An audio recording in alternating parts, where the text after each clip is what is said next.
5,000 টাকা করে দিয়ে দেওয়া হয়ে গেল, তাদের ব্যাংকে চলে যাবে।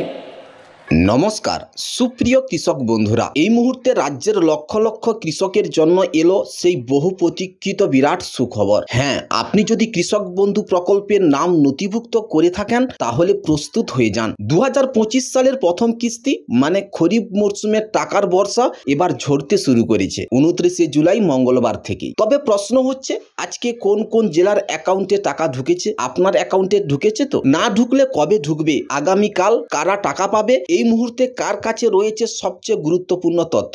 বন্ধুরা, আজকের এই ভিডিওটিতে আমরা জানাতে চলেছি একবারে হালনাগাদ জেলা ভিত্তিক রিপোর্ট, কাদের অ্যাকাউন্টে টাকা ঢুকেছে আর কারা অপেক্ষায়। তাই অনুরোধ রইল, 1 সেকেন্ডও স্কিপ না করে ভিডিওটি শেষ পর্যন্ত দেখুন, কারণ কৃষকদের জন্য রয়েছে আরো একাধিক গুরুত্বপূর্ণ আপডেট। তাহলে বন্ধুরা, কথা না বাড়িয়ে চলুন শুরু করি আজকের এই ভিডিওটি শুরু করার পূর্বে আপনাকে জানিয়ে রাখি, আপনি যদি রাজ্য ও কেন্দ্রীয় সরকারের বিভিন্ন প্রকার লাভদায়ক সরকারি প্রকল্পের আপ টু ডেট তথ্য সঠিক সময়ে সবার আগে পেয়ে লাভ নিতে চান, তাহলে অতি অবশ্যই আমার এই চ্যানেলটিকে সাবস্ক্রাইব করে পাশের নোটিফিকেশনটি অন করে রাখুন। আগে থেকেই যে সকল কৃষক বন্ধুরা আমার এই চ্যানেলটিকে সাবস্ক্রাইব করে আমার সঙ্গে যুক্ত রয়েছেন, আপনাদের সকলকে জানাই আন্তরিকতার সহিত অশেষ অশেষ ধন্যবাদ। 2025 সালের কৃষক বন্ধু প্রকল্পের প্রথম কিস্তির টাকা দেওয়ার নিয়ে আজকের এই প্রতিবেদনে কি জানানো হয়েছে,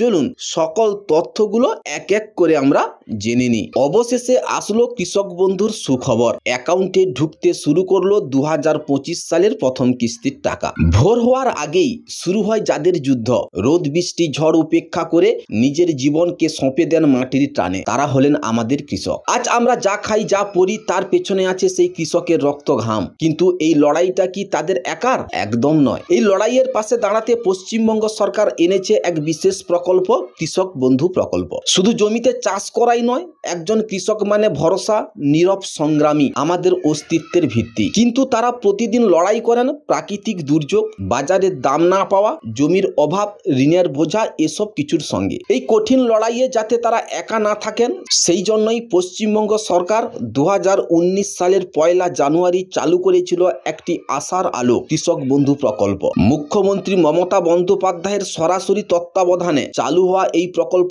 শুরুতে বছরে 2000 থেকে 5000 টাকা পর্যন্ত আর্থিক সহায়তা দিত কৃষকদের। তবে কৃষকের কষ্ট কমেনি, বরং সময়ের সঙ্গে তা বেড়েছে। তাই 2021 সালের 17 জুন মুখ্যমন্ত্রী ঘোষণা করেন এই প্রকল্পের রূপান্তর, নতুন নাম দেওয়া হয় কৃষক বন্ধু নতুন প্রকল্প। আর এখানেই আসে এই বড় সিদ্ধান্ত, আর্থিক সহায়তার পরিমাণ দ্বিগুণ করে দেওয়া হয়। অর্থাৎ এখন একজন কৃষক বছরে পেতে পারেন সর্বোচ্চ 10,000 টাকা পর্যন্ত। এই প্রকল্পের মূল উদ্দেশ্য খুবই স্পষ্ট, কৃষকেরা যেন মর্যাদার সঙ্গে বাঁচতে পারেন, আর্থিক নিরাপত্তা পান এবং কৃষিকাজে উৎসাহ পান। এই আর্থিক সহায়তা সরাসরি কৃষকের ব্যাংক অ্যাকাউন্টে পাঠানো হয়, যাতে কোনো দালালের হাত ঘুরে যেতে না হয়। শুধু তাই নয়, কৃষকের মৃত্যুর পর পরিবার যাতে বিপদে না পড়ে সেজন্য রয়েছে বীমার সুবিধা। কৃষক বন্ধু প্রকল্পের আওতায় এখন কৃষকের মৃত্যুর ক্ষতিপূরণ হিসাবে 2 লক্ষ টাকা পর্যন্ত আর্থিক সাহায্য দেওয়া হয়। ধরুন আপনি একজন ছোট কৃষক, আপনার জমির পরিমাণ 1 একরের কম। আগে আপনি ভাবতেন এত কম জমিতে সরকার কিছুই দেয় না, কিন্তু এখন বাস্তবটা আলাদা।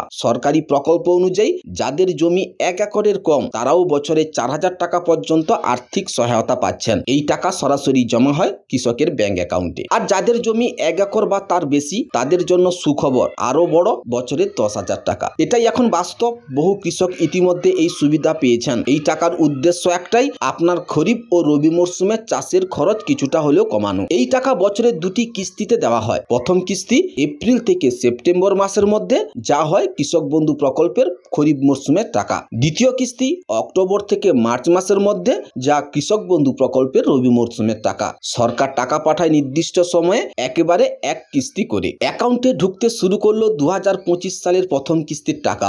বন্ধুরা, অবশেষে বহু প্রতীক্ষার অবসান। যে খবর শোনার জন্য আপনারা মাসের মাসের পর মাস ধরে অপেক্ষা করেছিলেন, সেই খুশির দিন এসে গেছে। 29শে জুলাই মঙ্গলবার থেকে শুরু হয়ে গেছে কৃষক বন্ধু প্রকল্পের 2025 সালের প্রথম কিস্তির টাকা দেওয়া। আপনার অ্যাকাউন্টে ঢুকেছে কিনা, না ঢুকলে কবে ঢুকবে, আজকের ভিডিওটিতে একদম স্পষ্টভাবে সব জেলার আপডেট জানাবো, একটুও স্কিপ করবেন না। মুখ্যমন্ত্রীর ঘোষণা ও আনুষ্ঠানিকতা। 28শে জুলাই সোমবার বীরভূম জেলার প্রশাসনিক বৈঠকে মুখ্যমন্ত্রী মমতা বন্দ্যোপাধ্যায় নিজেই ঘোষণা করেন চাষিদের টাকা আর আটকেই থাকবে না। 29শে জুলাই থেকেই কৃষকদের অ্যাকাউন্টে টাকা পৌঁছে যাবে। এই ঘোষণার পরই গোটা বীরভূম জেলা জুড়ে আনন্দের হাওয়া। 29শে জুলাই পরিষেবা প্রদান অনুষ্ঠানে আনুষ্ঠানিকভাবে প্রথম কিস্তি দেওয়া শুরু হয়। কোন কোন জেলায় টাকা ঢুকেছে? সূত্র মারফত নিশ্চিত খবর, নদিয়া, বীরভূম, বাঁকুড়া, হুগলি, মালদা, মুর্শিদাবাদ, উত্তর দিনাজপুর, পূর্ব বর্ধমান, পশ্চিম মেদিনীপুর, হাওড়া, পশ্চিম বর্ধমান, এই সব জেলার বহু কৃষকের অ্যাকাউন্টে ইতিমধ্যে টাকা ঢুকে গেছে। আজকের দিনেও অনেক কৃষক সকালে মেসেজ পেয়েছেন কৃষক বন্ধু পেমেন্ট ক্রেডিট। যাদের অ্যাকাউন্টে এখনো টাকা ঢোকেনি, তাহলে যাদের এখনো অ্যাকাউন্টে টাকা আসেনি তারা কি চিন্তায় পড়বেন?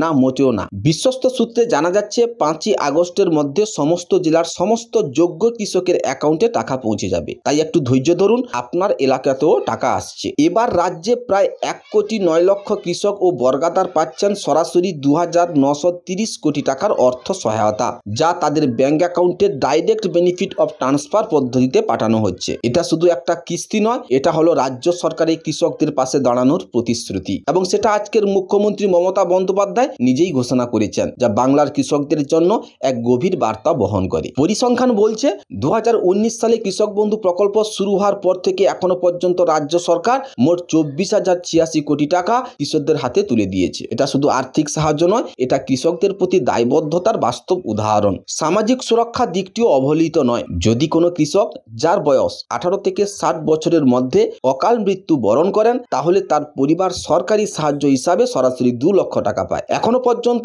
1,46,000 কৃষক পরিবার এই সুবিধার আওতায় এসেছে, এবং তাতে মোট বরাদ্দ হয়েছে 2,920 কোটি টাকা। সূত্র মারফত জানা গেছে তা মোটেও সুখবর নয়। এখনো পর্যন্ত প্রায় 40% কৃষকের অ্যাকাউন্টে টাকা জমা হয়নি। অনেকেই বলছেন SMS আসেনি, কিন্তু এটাই কি শেষ কথা? কৃষি অফিসের তরফে জানানো হয়েছে SMS না এলেও অনেকে কৃষকের অ্যাকাউন্টে টাকা ইতিমধ্যে ঢুকে গেছে, কিন্তু তারাই বুঝতেই পারছেন না, কারণ ফোনে মেসেজ যায়নি। তাই সবচেয়ে গুরুত্বপূর্ণ কাজ ব্যাংকের পাসবই আপডেট করানো। হয়তো আপনি ভাবছেন মেসেজ তো আসেনি, আমি যাব কেন? কিন্তু বাস্তব বলছে অনেকেই মেসেজ ছাড়াই টাকা পেয়ে গেছেন। তাই বন্ধুরা, যদি আপনি এখনো পর্যন্ত SMS না পেয়ে থাকেন, তাহলে দয়া করে আজই বা কালই নিকটবর্তী ব্যাংকে যান, পাসবই আপডেট করান, আপনার নিজের টাকাটা নিজেই নিশ্চিত করুন। এখনো পর্যন্ত অনেক কৃষক আছেন যাদের অ্যাকাউন্টে টাকা ক্রেডিট হয়নি। দুশ্চিন্তার কিছু নেই, সরকারের তরফ থেকে জানানো হয়েছে যাদের ব্যাংক অ্যাকাউন্ট আধারের সঙ্গে লিঙ্ক করা আছে এবং KYC আপডেট করা হয়েছে, তারা খুব শীঘ্রই টাকা পেয়ে যাবেন। আপনার যদি KYC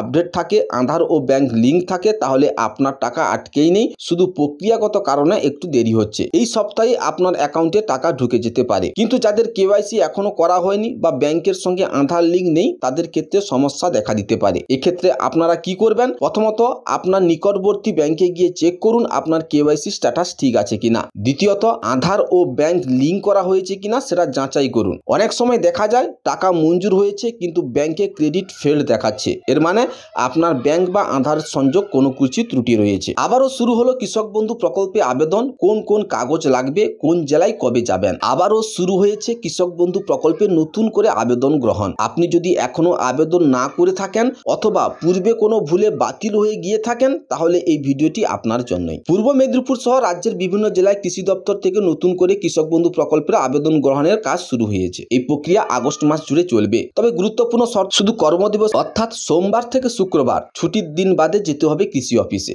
যারা আগে কখনো এই প্রকল্পের নাম নথিভুক্ত করেননি অথবা যাদের আবেদন বাতিল হয়েছে ভুল তথ্য বা কাগজের কারণে, তারাই এই সুযোগ আবার আবেদন করতে পারবেন। নতুন কৃষক জমির মালিকানা পরিবর্তন ক্ষেত্রেও এই আবেদন প্রযোজ্য। কি কি কাগজপত্র লাগবে? ফর্ম জমা দিতে নিচের ডকুমেন্টগুলো সঙ্গে নিয়ে যেতে হবে। আধার কার্ডের ফটোকপি, ব্যাংকের পাসবুকের প্রথম পাতার ফটোকপি, জমির পাট্টা বা খতিয়ান, রেকর্ড অফ রাইটস অর্থাৎ ROR, voter card, 1 copy passport সাইজের ছবি, আপনার মোবাইল নম্বর। কোথায় আবেদন করবেন? আপনার নিজের ব্লক, পঞ্চায়েত এলাকার স্থানীয় কৃষি অফিসে আবেদন করতে হবে। যে কোনো সমস্যার জন্য সেখানে কৃষি সহায়ক বা কৃষি আধিকারিকের সঙ্গে যোগাযোগ করুন। বন্ধুরা, এই ছিল কৃষক বন্ধু প্রকল্প সংক্রান্ত আজকের বেশ কিছু গুরুত্বপূর্ণ আপডেট। ভিডিওটি যদি আপনার কাছে ইনফরমেটিভ মনে হয় তাহলে অতি অবশ্যই ভিডিওটিকে লাইক করবেন। ইনফরমেশনটি যাতে আপনার চেনা পরিচিত কৃষক ভাইদের কাছে পৌঁছাতে পারে তার জন্য ভিডিওটিকে অতি অবশ্যই শেয়ার করবেন। ভিডিওটি শেষ পর্যন্ত দেখার জন্য আপনাকে আন্তরিকতার সহিত অশেষ ধন্যবাদ। বন্ধুরা, এই ছিল আজকের ভিডিও। দেখা হচ্ছে তাহলে পরের ভিডিওতে। ভালো থাকবেন। জয় হিন্দ, বন্দে মাতরম।